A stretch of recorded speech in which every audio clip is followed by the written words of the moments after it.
every small town that I drive through, every intersection that I drive through, there's people just staring at me. This thing is like, nobody knows what it is. Behind this door is one of the rarest Volkswagens I've ever had the chance to own. It's crazy, but it's not actually made by Volkswagen. It was actually a commission job by the government built by a company who builds airplanes, or at least used to.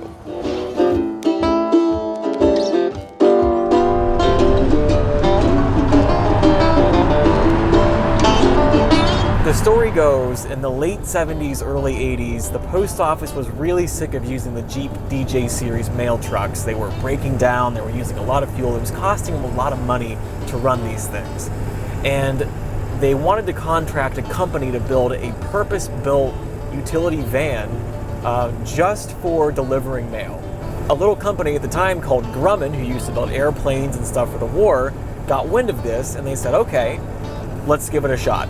So Grumman took a Rabbit pickup and they borrowed the engine mount system, the front-wheel drive layout, and powertrains from Volkswagen Rabbits and built what they called the Cub van. And they only made 500, so really this is a prototype vehicle. But apart from that, it is a complete Grumman design. It's just a little boxy van. It looks like a Grumman LLV, but it's not.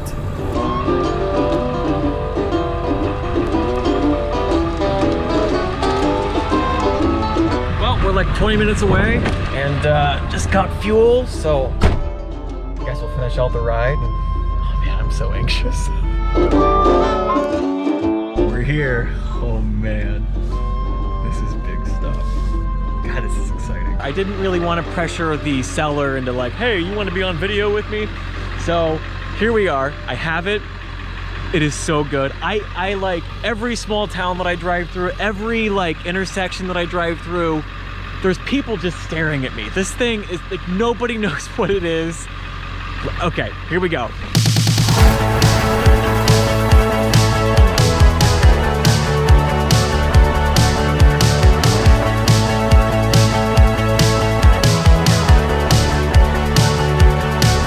...1985 Grumman Cub van. This thing's weird, man. It's got all the weird little quirks and whatever. This driver's side door handle barely works, but it does get her done. The inside, if you'll notice, is Volkswagen. It's a Volkswagen steering wheel, steering column, Volkswagen suspension, and a Volkswagen engine under the hood. 1.6 diesel. Well, it's locked up, but you know. For some reason, I have the operator's manual, which this has to be just so rare. I don't know how many people have this, but this is a really cool find. So in the back of this manual, you have your notes section. Now in these notes, there are some concerning pieces of information. In February of '93, at only 26,000 miles, it got a new oil pump. Yikes.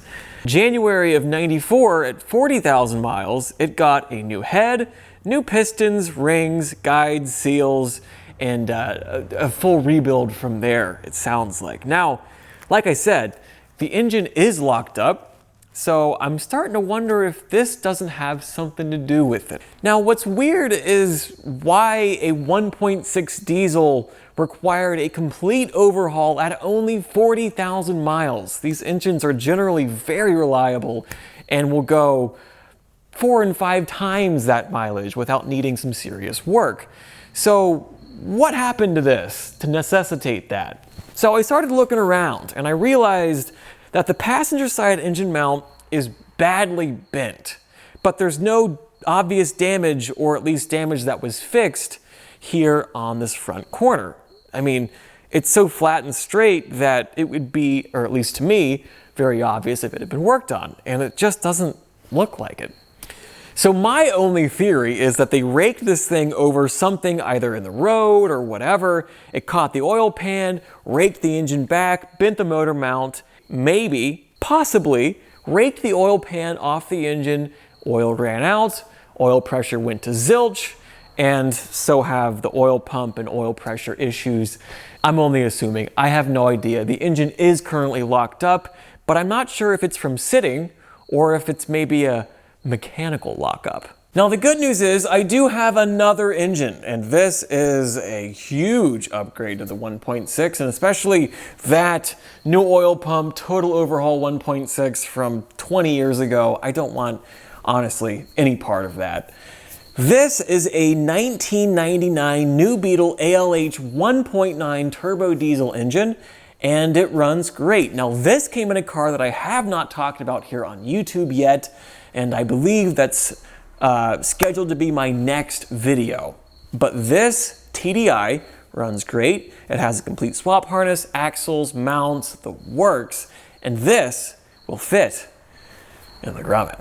The guy that I got this van from doesn't really know why it was parked. He said it was probably some sort of mechanical issue, likely part of that service back in '94, but it's hard telling.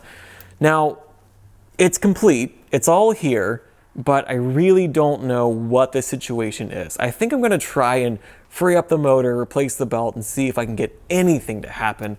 Although I really do have my doubts, it might be interesting to see. Although I do have this swap engine, I do kind of want to see if I can make the original 1.6 run. I have my doubts, you know, it might be a lost cause, but I'd like to find out anyway. So anyways, that's the engine. The motor mount down there is what I was talking about. You really can't see it here on the video, but it's bent pretty badly. So I'm assuming what happened is something came up, smashed the oil pan, pushed the motor back, yada yada. I know I already explained that, but I'm assuming that's why that's bent and why it got a new oil pump at only 26,000 miles. That's crazy to me. So anyways, this is it. Really, really cool. All aluminum construction. So the body and chassis is like perfect. I mean, it has some of that white corrosion, but it is very, very solid and super like rigid feeling. It's very neat. So this piece of glass has some delamination, but that's the only piece on this entire truck or van that has that. The windshield is perfect, and everything else is also in really, really great shape. So on the inside, it is total bare bones, and that's like one of my favorite things about this. They, how do I want to put this?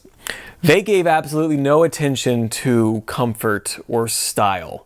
This is a box with wheels and seats, a dash, if you will, steering wheel, and some very basic gauges.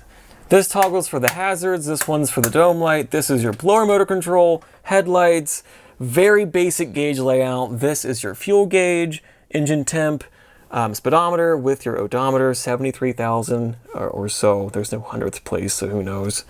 Volt gauge and water temp with your automatic gear selector. Now, of course, down here, also very basic, gas pedal, stop pedal. So, you know. Face plateless radio, so that's really, really, really cool. Blown out bolster here on the seat, and in the back, it's just super ultra bare bones. There's just nothing back here. From what I have been told, this was a dry cleaning van, and that's why these bars are here in the ceiling. They'd hang their shirts, pants, whatever, and yeah, so that's really it. I guess after that, this was a band van, and that's why these little cushions are back here on top of the wheel tubs. So it's pretty cool. I cannot wait to drive this thing. I mean, it's just so weird. It's just, when have you seen one of these cruising around? Well, I guess if you count the mail truck, it's pretty frequent. But back here we have our double doors, Cub Van logo. Super neat. And then the release is up here for the second door. This is built like a military, you know, this is built like military stuff, which is super, super neat. This actually does have a hitch. Maybe they blew up the motor pole on something, who knows? It does have a harness, but the end's cut off. I don't know what's going on there. It is just too cool. So anyways, that's the back. This is a low floor. A lot of these vans, the floor stops about here, which is the same level as the wheel tubs, but this one is lower, which makes this even more rare, somehow more rare.